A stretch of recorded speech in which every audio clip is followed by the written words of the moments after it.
This is Yahoo Finance Presents. I'm Jennifer Schonberger. Cordell Broadus is the son of rapper and businessman Snoop Dogg, and he's making his own mark on the crypto sphere, helping to shape the future of NFTs and crypto gaming. He was the inspiration behind Snoop Dogg's foray into crypto and the metaverse, and he joins me now to talk about the future of crypto and his latest ventures. Cordell, welcome to Yahoo Finance. It's so great to have you on the program. No, thank you for having me. Thank you for having me, Jennifer. I really appreciate this. It's great to have you. So tell me, to get the conversation started, how did you decide to get involved with crypto, and how did you get your dad to buy in? So I was introduced to crypto in 2017 by Nipsey Hussle. I had told him that I was making X amount of money per month, and he told me it was like invest in cryptocurrency and buy real estate. And I didn't listen to him right away. And once the market crashed in 2018, I thought it was an opportunity for me to buy in. And that's when, me and Nick Adler and the rest of our team, we kind of like put our heads towards going into crypto, going into NFTs, and building the Snoop brand in the metaverse. And how did you get your dad to buy in? Did you go to him and say, hey, Dad, I've gotten involved with crypto. Here's how it works. Here's why you should get in? He's more of a show me, don't tell me guy. So I had to show him what we could do in this space. And our first deal was presented by crypto.com, and it made 7 figures. And then that's when we kind of got his attention, and he started to see the NFT hype was real. How do you see blockchain technology shaping the future, and what are you most excited about? I think blockchain technology is just, better than all this banking stuff that we have to deal with. I honestly don't like banks. It takes too long. Everything is just, stalled and prolonged. And I just think blockchain is just safer, it's public. And, I see the future of it being where artists can now be empowered and really reap the benefits. I'll come back to you on the artist piece there. But first, I know you've released a series of NFT projects that have been successful. You're consulting for Sandbox and MoonPay. Tell me, what are some applications you see now that we haven't seen quite yet as far as NFTs are concerned in the gaming space as well as the entertainment industry? How are you looking to shape that? I think there's a lot of cool opportunities to get in, but there's also a lot of, not so good projects. And you just got to be wary of that and keep your head on the swivel, because like any industry, there's going to be a lot of good and there's going to be a lot of bad. And if you just follow those blue chip projects like the Sandbox, Bored Apes, the Crypto Punks, the Gala Games, the World of Women, I think once you immerse yourself in those communities, then you'll be directed to those cool projects that's going to last long. How do you see crypto shaping gaming? I think everything is like essential, like everything's complementary, and this whole space is cross-pollinated. So, the gaming is complemented by the music, which is complemented by the fashion, because you could dress your avatar. And I just see it being somewhere where people can socially connect with others and also gain financial wealth. You've, as we mentioned, released a series of NFT projects. You're consulting for a couple of companies here. What are the newest projects that you're working on? And are you involving your dad in any of them? Yes, my dad is actually my client. So it's so amazing to work with him, and he actually gets to follow my lead for once. And I think it's just full circle moment, because, my dad wanted me to play football and he had dreams of me going to NFL, but I had something else out there and I didn't know what it was. And I stumbled across NFTs, and now me and him can do this journey together and do it as a family business. And you mentioned to me that you're working on a project with Sotheby's. Is that correct? Yes, Sotheby's is a client of ours as well. I'm working close with Cassandra. She's head of hip hop.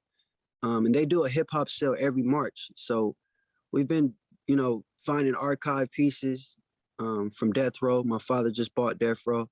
So, we're brainstorming and trying to figure out what we could drop with Sotheby's and, have a long-term partnership with those guys. And where do you see NFT applications going in 2022? This seems like a very fast evolving space, and certainly one that's going gangbusters. I think it's going to be even bigger. You know, last year, every day there was 50,000 wallets created. And I think this year it may even double or triple. And, you know, the more people that we on board, the bigger the community, the bigger the state, and everybody can just reap the benefits. Let's talk about the metaverse, Cordell. How do you see the concept of the metaverse evolving? What is the market opportunity there? And how do you see NFTs being applied? I think NFTs is just the entry point. I think the metaverse is going to be where we spend most of our times. Because, you know, just like when the internet came around, everybody was scared that the internet would take away time from their families, from their friends. But, you know, in actuality, it brought people closer because, you know, you're able to connect with people thousands of miles away, and keep relationships open. You mentioned your dad is one of your clients, and I know the inspiration behind getting him involved in crypto, in helping to create Snoopverse, which is now on Sandbox. How are you steering that now? How do you see that evolving? Certainly, we've seen virtual real estate go for hundreds of thousands of dollars, if not millions in certain cases. Oh, you know, real estate was the first entry point for our Sandbox deal. And now, secondly, we have our 10,000 avatar collection dropping February 22nd. And lastly, we'll be entering into the concert realm with the metaverse and having my father perform and, you know, other special acts. And just, you know, giving the community something that's missing. And I feel like music hasn't really entered the space yet. And that's something that we want to pioneer. Two follow-up questions there. One, tell us about the avatar that's dropping February 22nd. And then two, let's talk about the metaverse opportunity for artists. So the avatars are all inspired from, you know, my father and cool outfits and historic moments that, you know, he's been able to experience. You know, we have over 10,000 different avatars from the 90s with his gin and juice outfits, 2004, his drop it like it's hot outfit, and just moments that went viral with my father. And then secondly, the metaverse Sandbox in particular, we're doing concerts, and you know that's going to take some time to build out, but we're walking towards I think a cross pollinated realm where fashion, music, gaming will all just complement each other. Yeah, building on that a little bit more, Cordell. I'm curious, how can artists really leverage the metaverse? You mentioned the concert opportunity, the virtual concert opportunity, perhaps merchandising there. How do you see that? You said it's intersecting with fashion and so many other areas as well. I think just being a part of Web3, you know, Web2 was, you know, Facebook and connecting socially. And now Web3 is just a financial perspective on what we can do creatively. And I think, you know, artists have always been the creators, but the labels or the movie industries and, you know, all the big corporations have always took the bigger piece. But now we actually can, you know, be empowered and take the bigger piece for ourselves as the artists. Switching gears a bit, there is a huge gap in education now for crypto. A lot of young people are interested in this space, but there's also a need to teach and to learn. I know this is something that you hold near and dear to your heart. How do you see filling the gap there? I think it's just by onboarding day by day. You know, the more people we can onboard, the more people can spread the good information. Because, like I said, with everything, there's good and bad. And I think in this space, we're hearing more about the bad because it's new. You know, people are afraid of what they don't know. And I think the more knowledge that we can spread amongst each other as a community, the better that the space will be. I wonder, to your point, you guys could leverage, as artists, the metaverse platform or other platforms to try to reach younger individuals who are interested in the music side and then may kind of translate over to the crypto side. I mean, you know, and not even just to speak about music, we can speak about art. Like Nick Small is a 13-year-old NFT artist, and his collection dropped last month, and he made over $200,000.